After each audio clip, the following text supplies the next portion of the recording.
Hey everyone, great to see you again. Thanks so much for stopping by. Because of you, I get to bring fresh stories every day and pack them with the good stuff. If you have not already, hit subscribe, tap like, and turn on notifications so you never miss the next drop. Today's episode is a 3-for-1 you absolutely do not want to skip. First, a federal judge in San Francisco just greenlit a class action over Tesla's FSD. Second, Tesla rolled out a new collision repair rental program at $45 a day. Third, in China, Tesla started offering a paid retrofit to bring back the turn signal stock on Model 3. These may sound like separate headlines, but they connect to one core question. Where does Tesla draw the line between bold tech, everyday usability, and real-world accountability? Buckle up, let's roll. Part 1. The Tesla FSD class action and why this moment matters. On August 23rd, Judge Rita Lynn of the federal court in San Francisco approved moving forward with a class action against Tesla. The proposed class focuses on California drivers who bought FSD from 2016 to the present and are not bound by Tesla's arbitration agreement. Analysts do not expect the group to be massive, and you will hear estimates in the range of a few hundred. The size is not the point, the meaning is. The court effectively said the game is on. The core claim is straightforward. Customers say Tesla promised one thing and delivered another. The promise is the one you have heard for years: full self-driving. The phrase alone paints a picture: a car that handles everything while you fold your arms and enjoy the view. In reality, the system still requires a human to intervene at times. Quick altitude check on autonomy. Levels run from 1 through 5.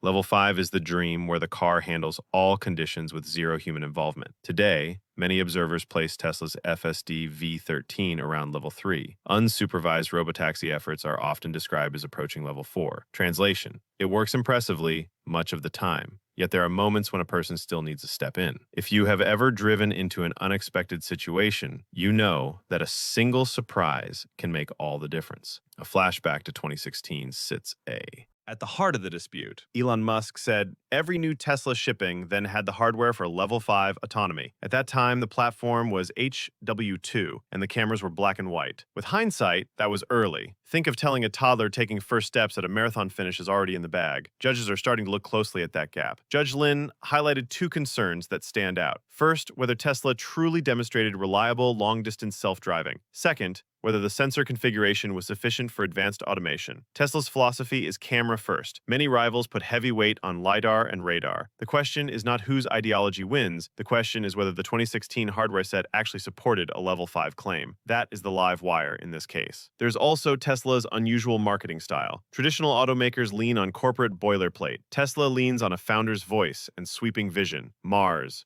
brain implants, full self-driving. Big dreams attract big attention. But when the dream drifts from the day-to-day reality, the law starts asking hard questions. Was that a promise or just colorful hype? Tesla's common defense has been the idea of puffery. The company has argued that some statements are bold boasts not meant to be read literally. Recent signals suggest stress on that shield. This class action advancing is one signal. Another came from a Miami federal jury in a separate case. The jury found Tesla 33% responsible in a fatal 2019 crash and awarded $243 million.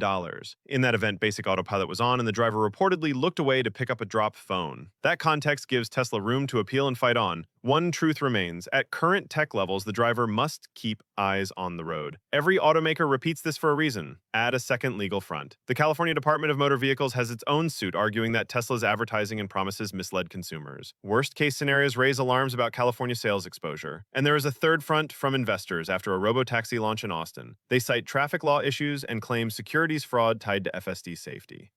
Elon Musk has pushed back forcefully. Will any of this wreck Tesla's finances overnight? Probably not. The company is large and resilient. Reputation is another story. In safety tech, trust is speed. If the public's cultural acceptance slows, adoption slows. That means this battle is not only in courtrooms, it is in people's minds. Do you feel we are inches from true autonomy? Or do you think the runway is longer than headlines suggest? Tell me in the comments. And while you are there, hit like, subscribe, and ring that bell so the next update lands the second it drops. Part 2. $45 a day while your Tesla is in the body shop.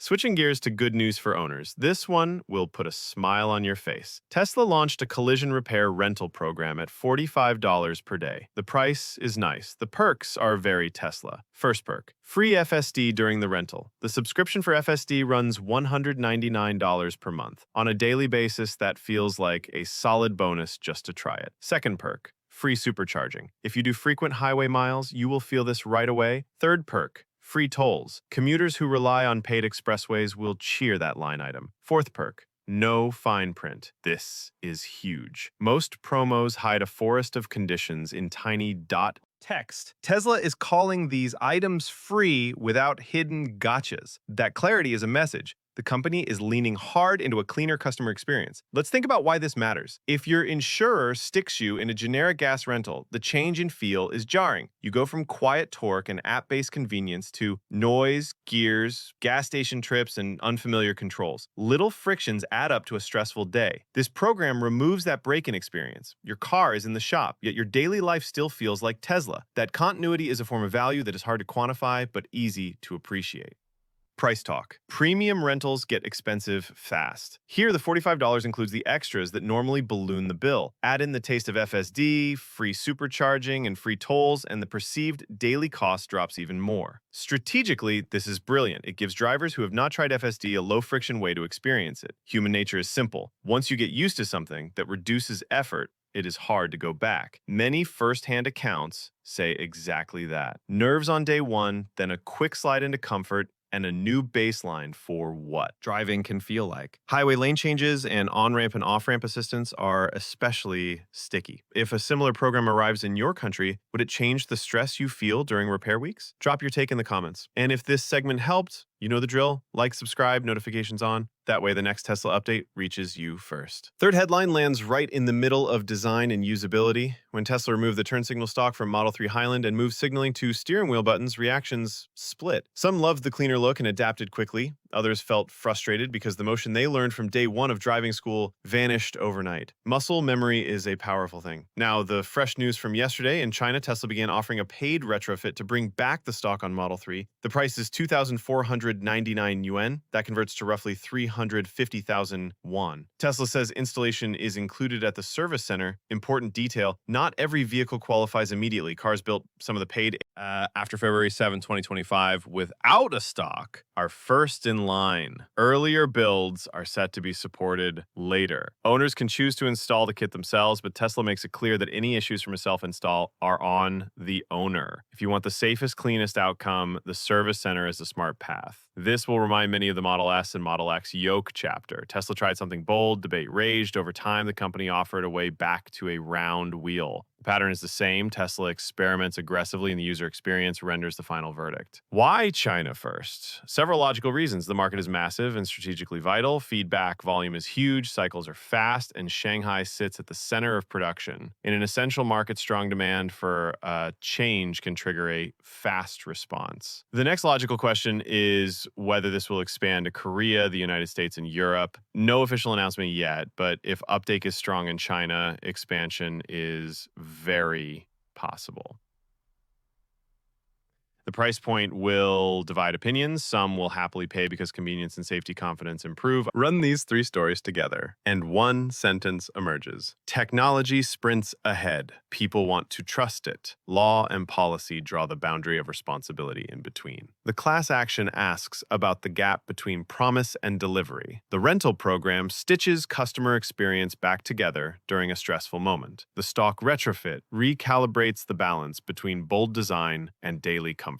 All three answer one shared question. How far does Tesla promise? How does it let customers feel the promise for themselves? And how many choices does it offer along the way? When truly unsupervised FSD arrives, the arrow of responsibility will shift. If the car drives itself, who bears fault in a crash? That is why Tesla is drafting answers in court, in the market, and in the service bay at the same time. Legal risk may not crush near-term cash flow, but trust is an intangible asset that determines the slope of adoption. The surest way to build trust is honest commitments, transparent service, and more control in the hands of the driver. Today's rental program and the stock option both point in that direction. I want to hear from you. Your judgment on the class action. Your take on the value of the new rental program. Your view on bringing back the stock. Drop your thoughts below. This community gets smarter because of your insight. And before you head out, tap like, smash subscribe, and turn on notifications. The moment the next Tesla story breaks, you'll be the first to know. Thanks for hanging out today. Drive safe and have an amazing day. See you in the next one. Point.